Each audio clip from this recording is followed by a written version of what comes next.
Você se sente culpado quando descansa? Se sente insuficiente mesmo dando seu melhor? Quantas vezes você já ouviu, vai com calma, e respondeu, não dá? A exigência implacável se veste de força. Mas será que não é medo? Medo de falhar, medo de decepcionar e medo de ser amada? E se a sua produtividade for, na verdade, um pedido de socorro? Essa busca pelo empenho perfeito é meta ou prisão? Olá! Você que acompanha hoje o nosso podcast É Coisa da Nossa Cabeça, um podcast onde a saúde mental encontra a coragem, consciência e a crítica.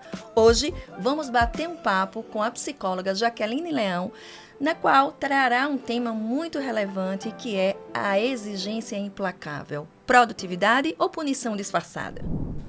E no episódio de hoje, nós temos a honra de receber para bater um papo e também fazer uma breve apresentação de sua história, a nobre, a queridíssima psicóloga Jaqueline Leão.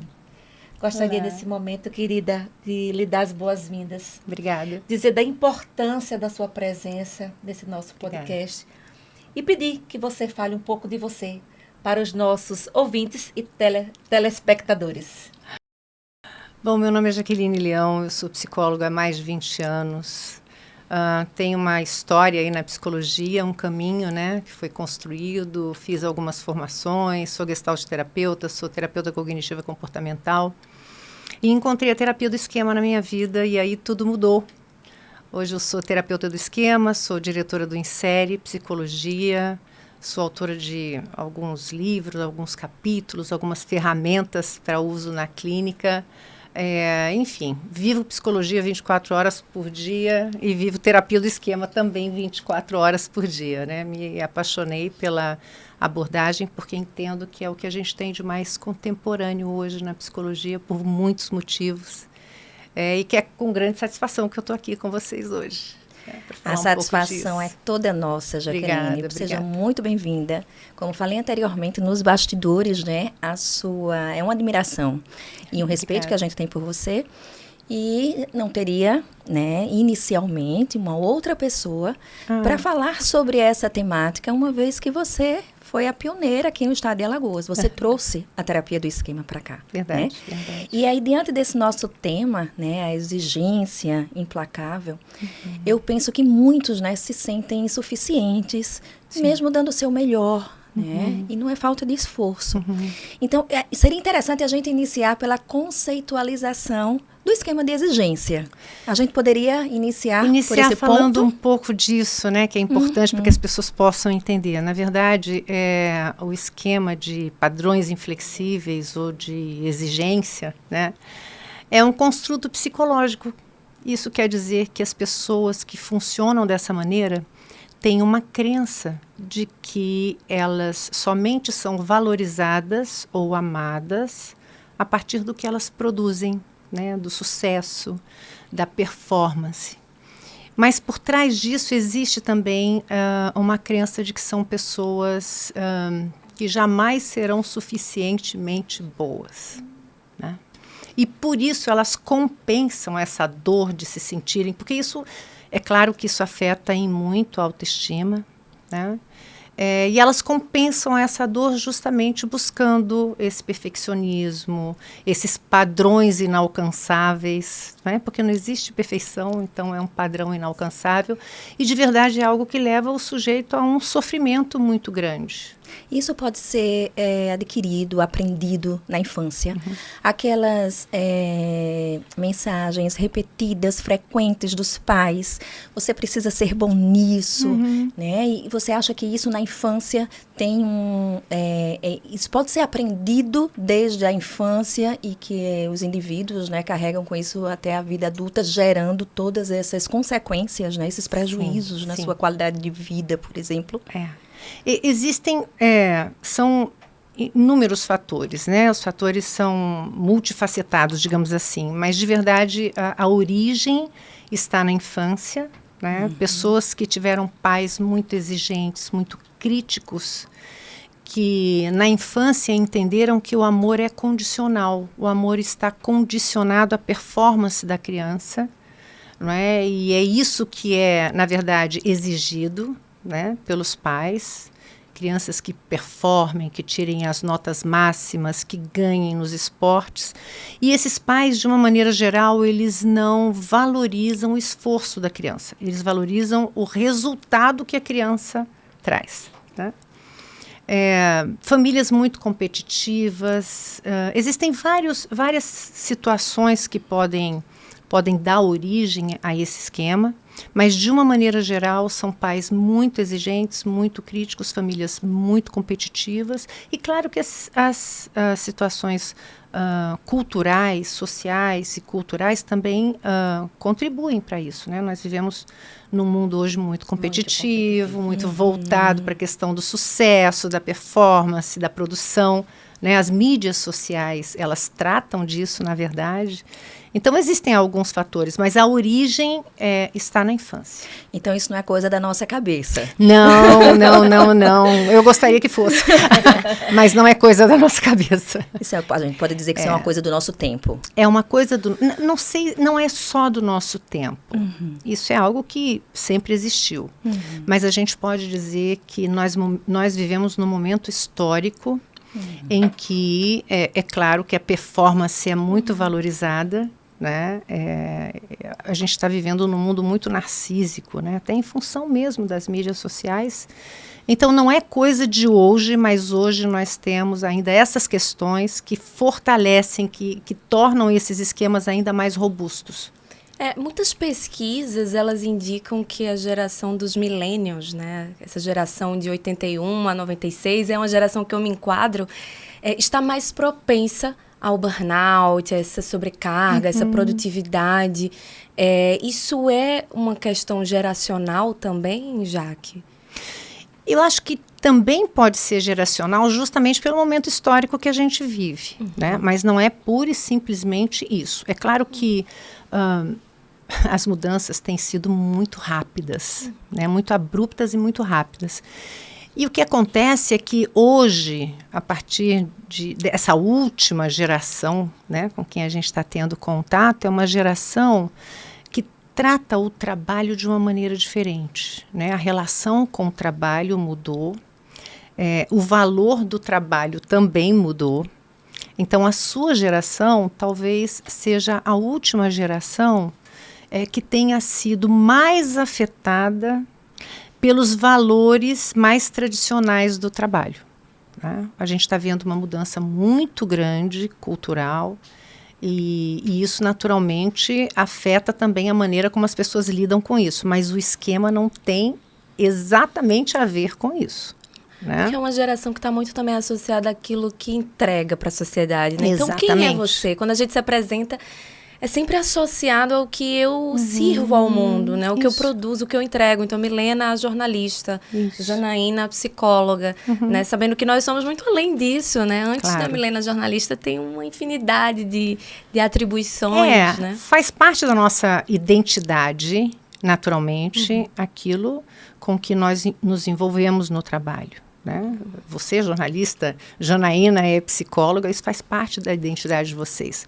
Mas a identidade vai muito além disso, né?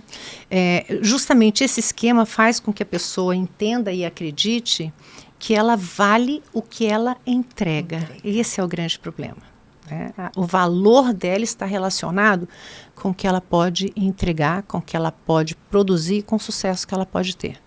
E é claro que isso empobrece as relações, isso causa um sofrimento, pode causar e causa um sofrimento muito grande, porque a gente não pode esquecer que o que tem por trás disso é uma autoestima muito baixa, né? É a crença de que o amor é condicional e que essa pessoa só vai ser amada e valorizada se ela puder ter uma performance que seja admirada, né? Que seja reconhecida pelo outro, porque essa foi a experiência que essa pessoa teve na infância, isso se torna um padrão. E é claro que isso exige um esforço, isso acaba causando uma exaustão muito grande e uma insatisfação muito grande, porque como não é possível ser perfeito, como não é possível acertar 100% das vezes, é lógico que qualquer evento que possa ser frustrante nesse sentido tem um impacto emocional imenso nessas pessoas. Mas não só isso, né? São pessoas que não têm um limite para a expectativa do que é sucesso, do que é entrega, do que é performance, né? Elas nunca estão satisfeitas. Então a régua vai sempre subindo, né? Ou seja, se eu alcancei até aqui, então eu podia ter feito melhor. Né? Da próxima vez eu preciso me esforçar mais. E o esforço é um esforço físico, é um esforço mental e é um esforço emocional também.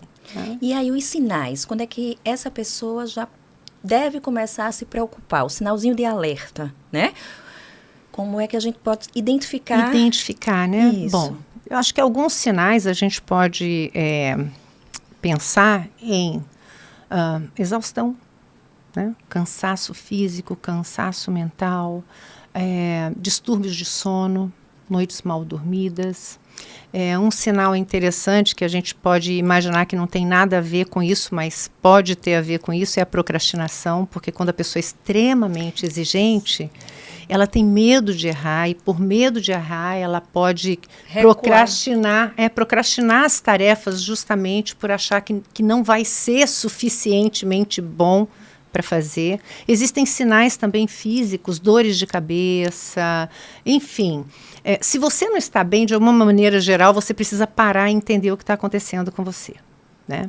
É claro que isso acontece num nível muito inconsciente. Né? É uma compensação de uma dor por não se sentir suficientemente bom.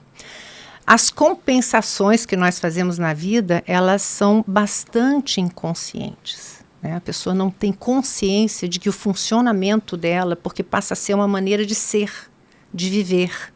A pessoa não tem consciência de que isso tem a ver com algo, com um padrão que ela traz na vida que vem tentando responder a uma falta. Né? Para que a pessoa tenha consciência disso, ela precisa realmente fazer aí um caminho de autoconhecimento e entender, né, que esse movimento na vida é um movimento em resposta àquilo que ela tenta fazer e nunca alcança. Porque a insatisfação também é permanente. E é uma questão que impacta não só o indivíduo, né, mas o próprio coletivo. Porque claro. Essa questão, a gente foi muito também condicionado a achar que o perfeccionismo era até uma qualidade, né? Que eu sou muito perfeccionista, eu gosto de tudo bem feito, enfim.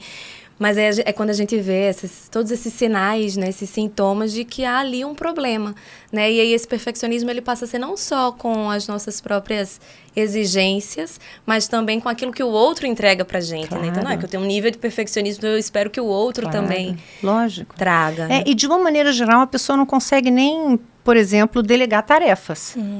Porque ela nunca vai... Não confia? Não vai Não confiar. confia. E ela, o outro nunca vai fazer como ninguém.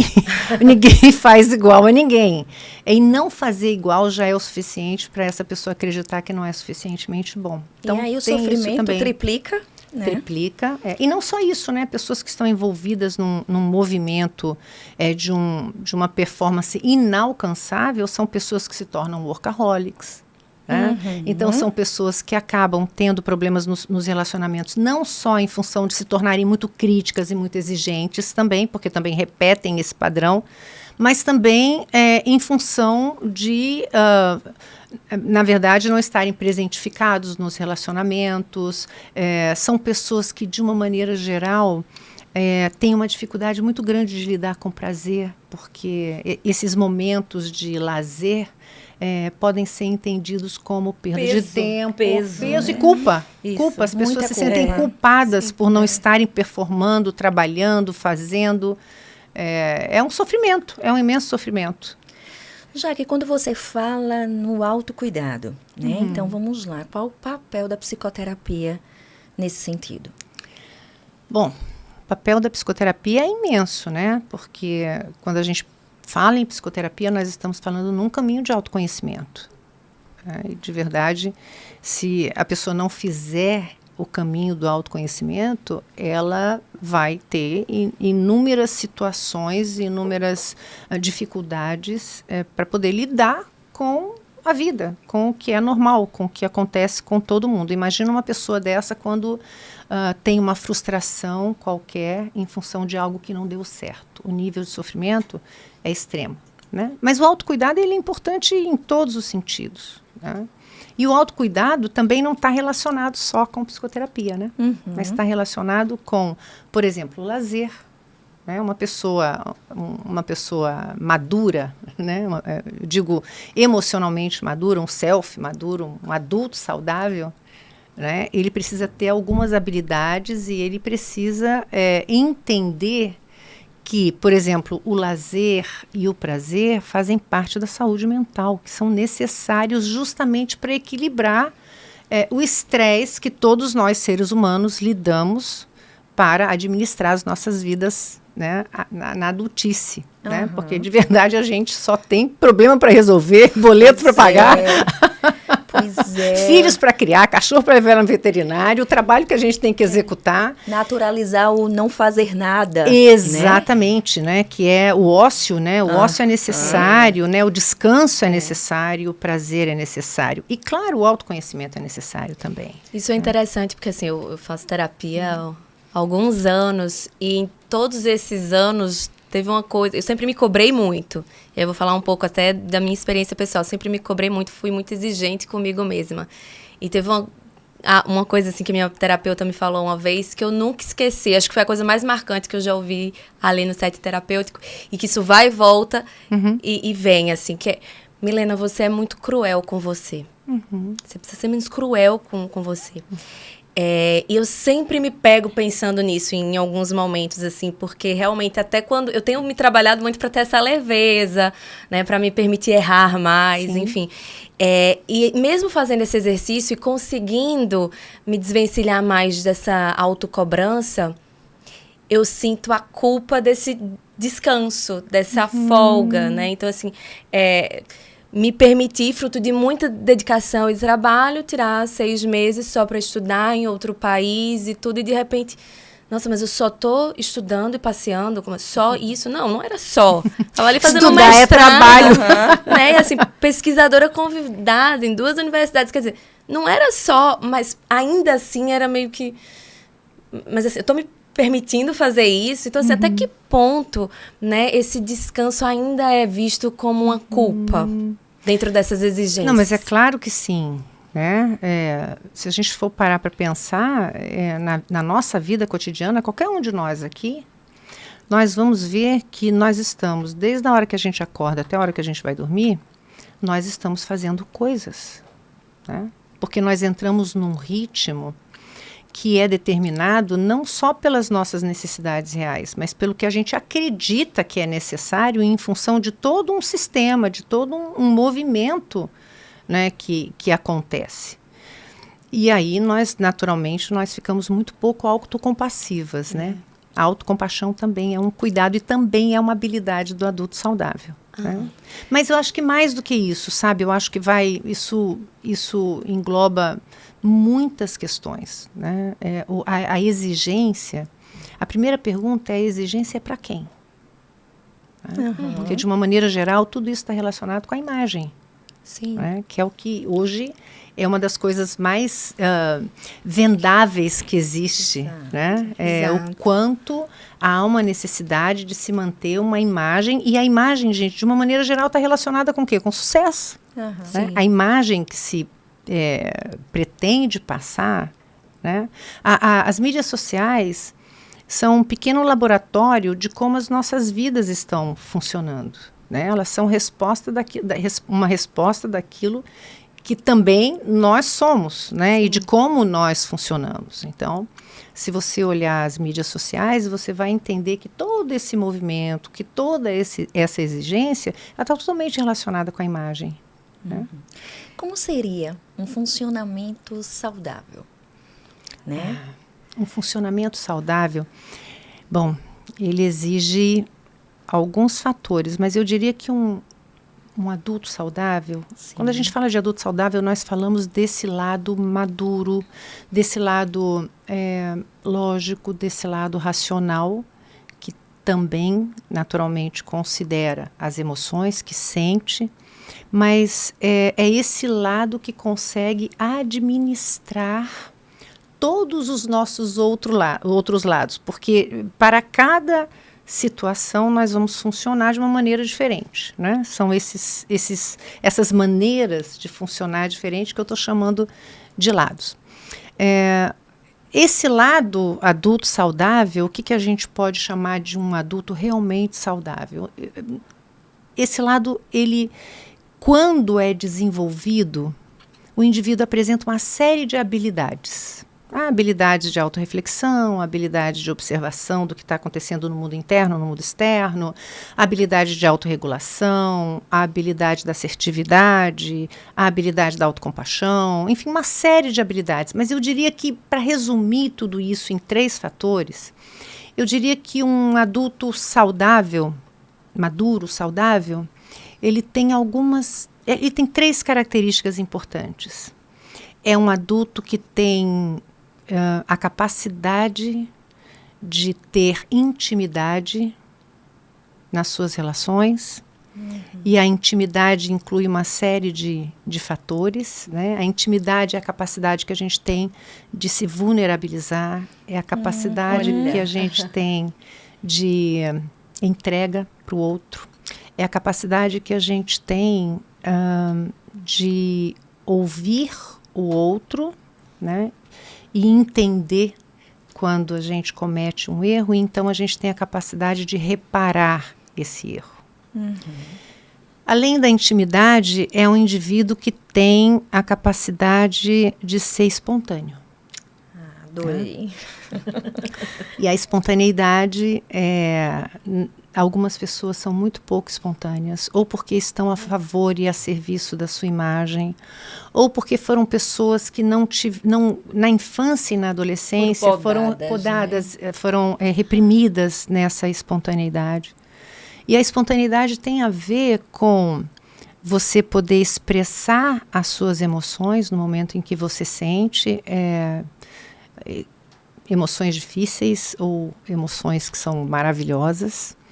A espontaneidade tem a ver com você sustentar quem você é realmente. Perfeito. A espontaneidade tem a ver com a possibilidade de você ser lúdico, brincar, né? A espontaneidade tem a ver com a sua autorização para ser feliz. A espontaneidade tem a ver com isso.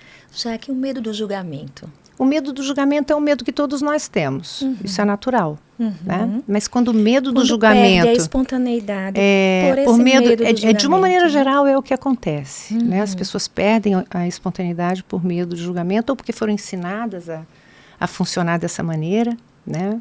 Ou porque...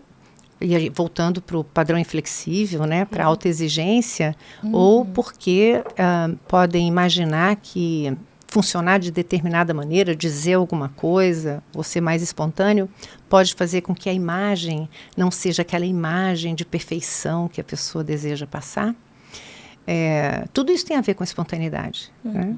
E além da intimidade e a espontaneidade, uma outra questão fundamental de um adulto maduro e saudável é a consciência. Né? E a consciência é a consciência, na verdade, de quem você do que você não quer, do que você necessita, do que você quer e do que está acontecendo no seu mundo interno, no presente momento em que você está lidando com o mundo externo. Né? Isso é presentificação. A consciência também é a capacidade que a gente tem de se presentificar. Perfeito. E assim, agora falando da espontaneidade, eu acho que nós temos uma parte bem saudável, né? Do adulto saudável, viu? Aqui você está diante também, com tudo que eu escutei. Essa parte do adulto saudável, essa parte da espontaneidade, eu disse, adorei, né? Jaque, o seguinte, com relação a essa busca, né, incansável desse desempenho perfeito, por muitas vezes a gente percebe mães que vão treinando os seus filhos na primeira infância para ser os melhores, para buscar premiações, isso tudo. E aí percebe-se também, eu vou fazer um paralelo, como eu estudei bastante sobre a violência doméstica, que essas mães possivelmente foram tão exigidas quanto. E aí nasce naquela criança, você veja crianças estressadinhas, crianças já esgotadas, dizendo que já está cansada, mas é aquela atividade que é de manhã, tarde, noite preenchida para dar o resultado que a mãe precisa. Como você aconselharia essas mães para ter esse olhar, entender perfeitamente, olha, isso aqui não é você que está exigindo dele, você foi a exigida. Como possivelmente você não atendeu, ou atendeu e não está realizada também, você começa a transferir tudo que você recebeu na sua infância, na sua adolescência. Estou dizendo isso porque eu percorri alguns lugares em que eram ginastas. Então, eram crianças que eram de uma determinada situação e treinavam de manhã, tarde e noite. E já dizia que o corpinho não aguentava, porque elas estavam cansadas, elas precisavam brincar, elas queriam um momento lúdico, que você falou, para se tornar também um adulto saudável. Mas essas mães, quando a gente ia conversar com as mães, não, mas eu era assim também, eu fui exigida tanto quanto. Então, vai transmitindo, muitas vezes, os desejos que foram a vida toda exigidos, né? O que é que você diria para uma mãe dessa? Bom, primeiro, a gente precisa entender que o cuidar é transgeracional, né?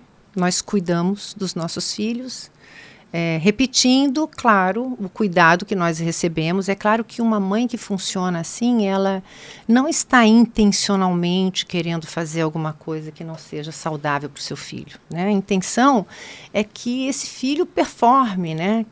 Da mesma maneira como ela foi exigida nesse sentido, muito provavelmente. A primeira questão, eu acho que com a qual a gente se depara nesse tipo de situação, é a mãe ter consciência disso. Porque, de uma maneira geral, a mãe não vai ter essa consciência. Não vai ter. Né? Tanto que, quando você falava, ela dizia, não, mas eu também funcionei assim, eu também era assim. Né? Então, de uma maneira geral, as pessoas não percebem que estão funcionando dessa maneira e que, de verdade, isso, se por um lado vai desenvolver algumas habilidades nos seus filhos, porque vai desenvolver, por outro lado também vai causar muitos prejuízos. Né? Então, assim, olha, eu acho que a maior dificuldade é o fato de que algumas informações que nós recebemos aí na nossa área, na psicologia, com relação ao desenvolvimento infantil e as necessidades emocionais das crianças, não chegam às pessoas que não têm um contato com a psicologia ou com a psicoterapia. E a grande maioria das pessoas não tem, é claro que não. Então, essas informações precisam chegar. E eu acho que o caminho, mais curto para que isso possa acontecer é através da orientação de pais nas escolas.